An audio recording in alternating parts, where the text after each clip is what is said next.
At a small regional airport in Oklahoma, a woman in a pale blue cardigan and soft-soled shoes stepped inside the glossy private terminal. "I would like to see the Falcon 900EX," she said gently, resting both hands on her cloth purse. The young salesman burst out laughing. "Ma'am, the gift shop is that way," he smirked, pointing toward a vending machine. Laughter erupted. A phone camera clicked. Her fingers tightened around the purse strap. Through the lounge glass, a woman in a pantsuit turned her head. A black car idled on the tarmac. "Before we continue, I'd love to know, where are you watching from today?" Comment below. Marlene Taylor had never flown private in her life. She had never needed to. She preferred buses, walking trails, and secondhand bookstores.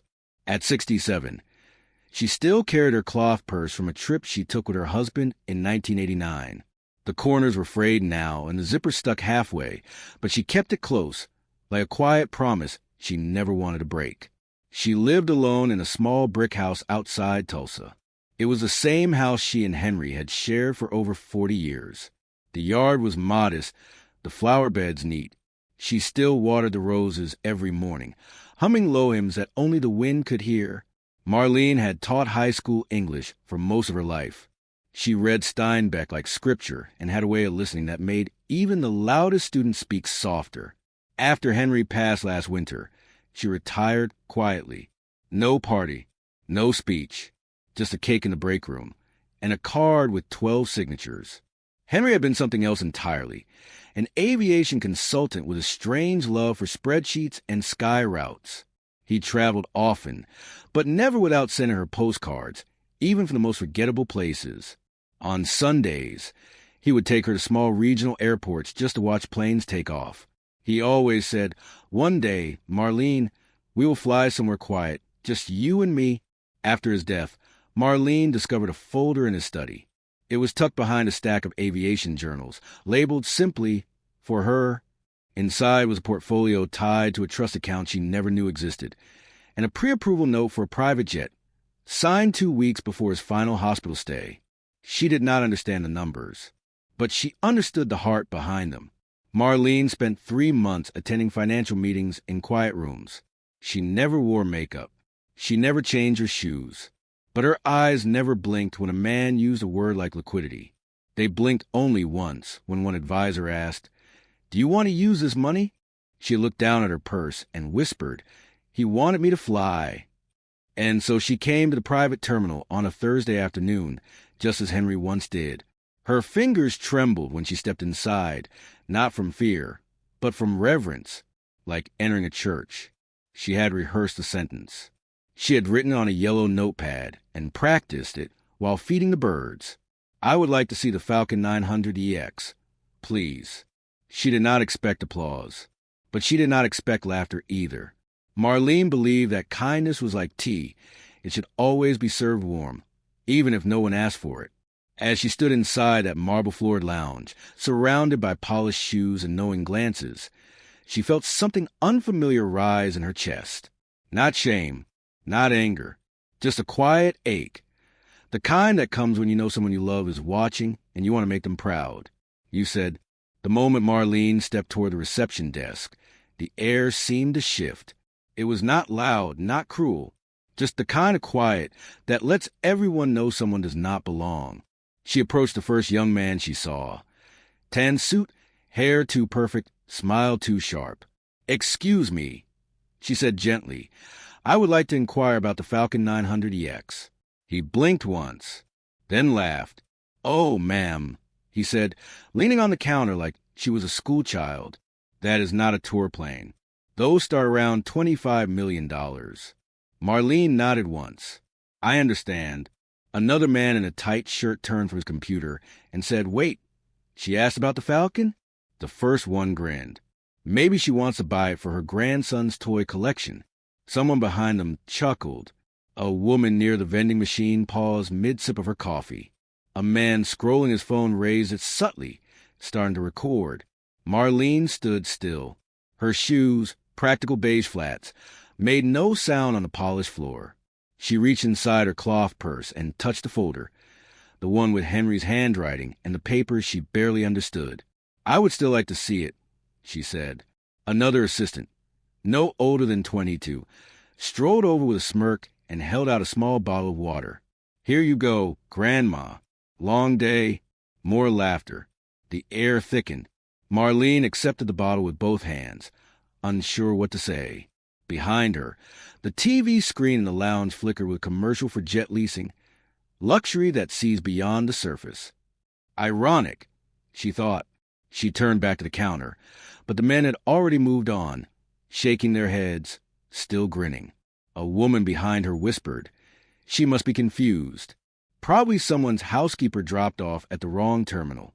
Marlene's eyes burned, not with tears, but with the effort it took to remain still. Henry had told her once, dignity is the quietest form of strength. She took a breath, shallow and silent.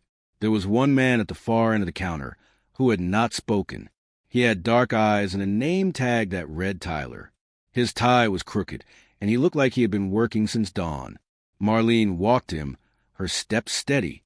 "Excuse me," she said softly. "Is the Falcon 900 EX still available? I was told it might be." Tyler hesitated. His eyes searched hers, not mocking, not amused, just confused.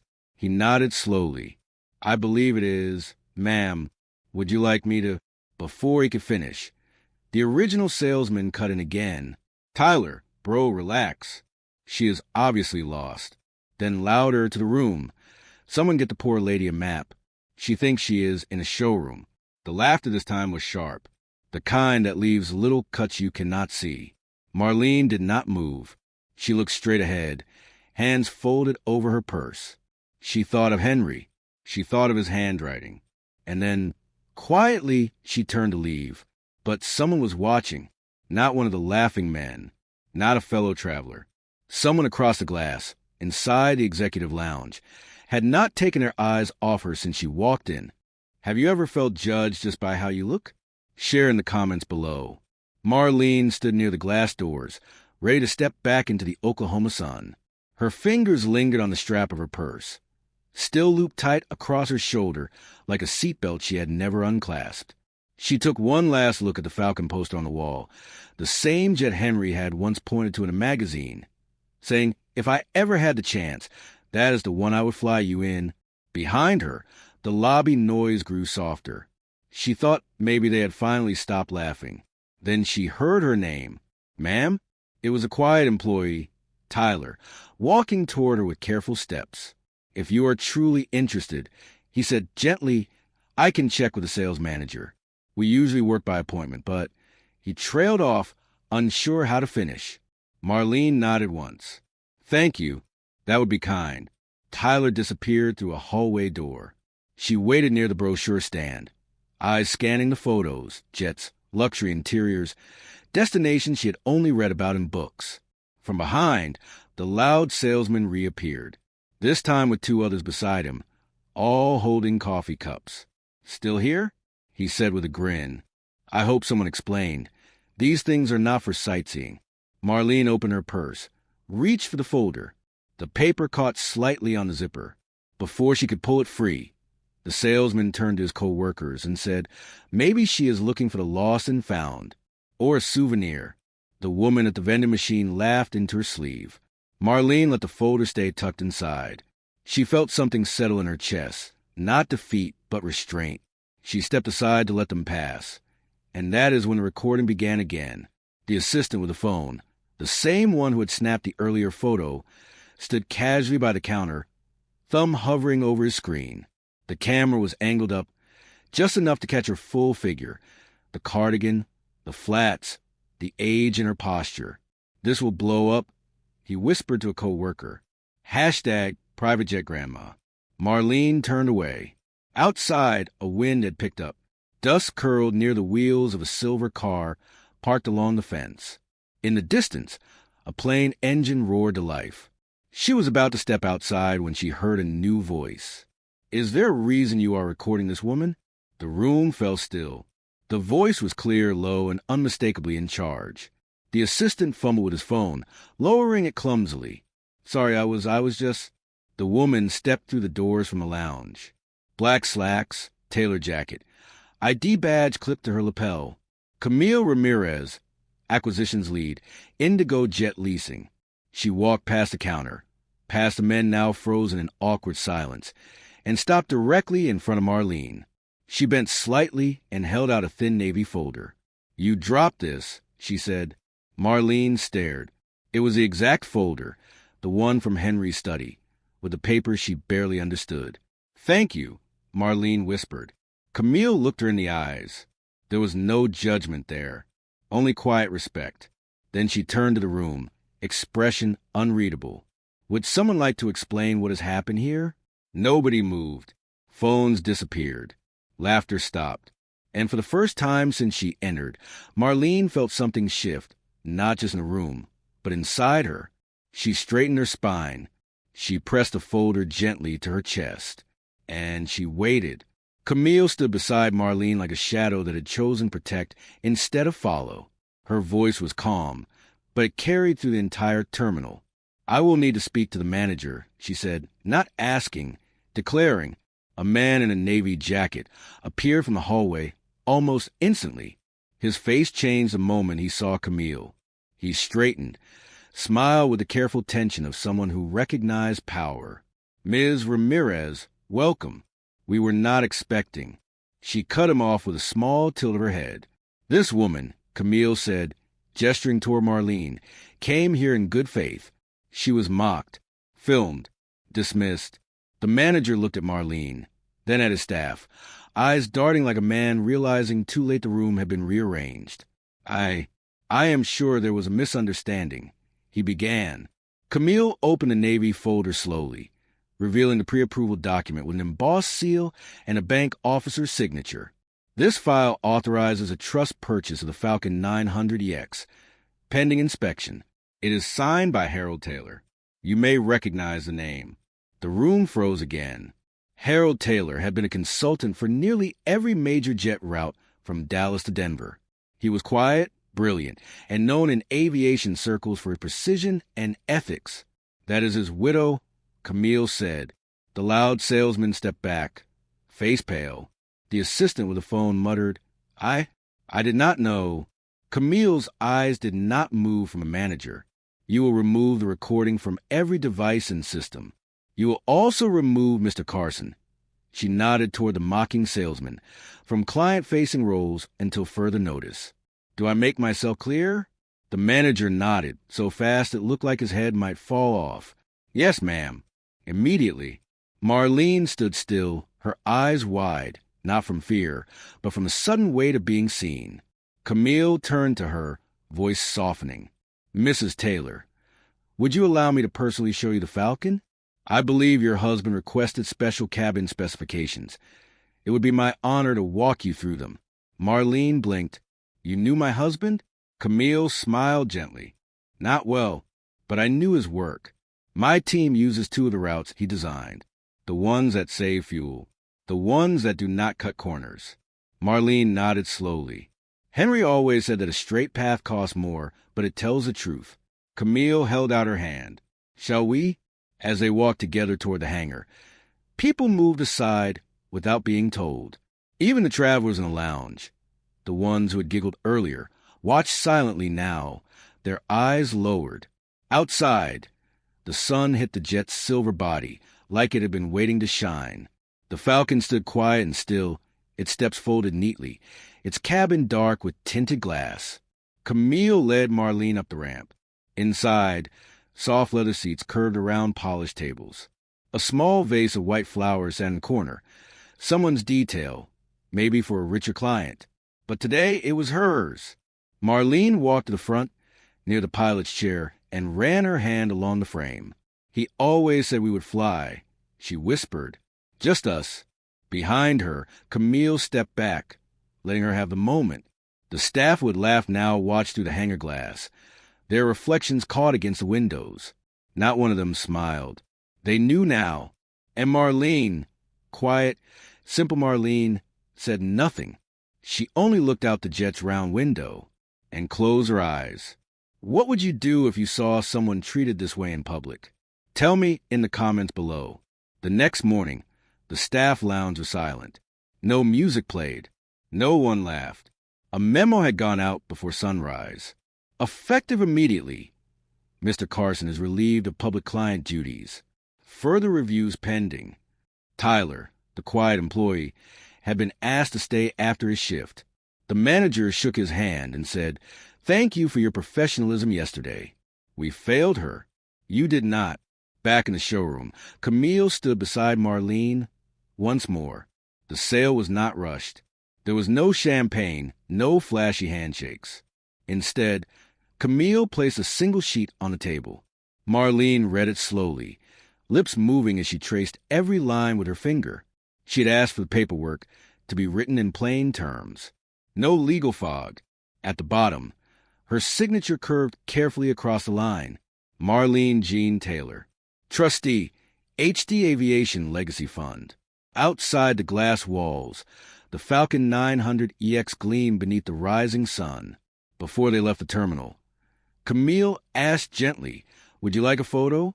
Marlene hesitated, then nodded once. Not in front of the jet. Just here, in this room.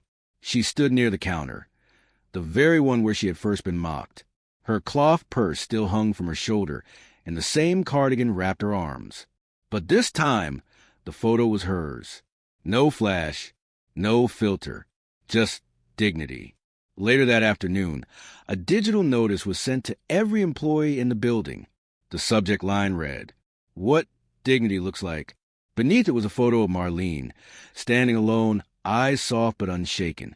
The caption, "Every guest deserves respect," before the folder opens. A few hours later, the assistant who had recorded her messaged Camille privately.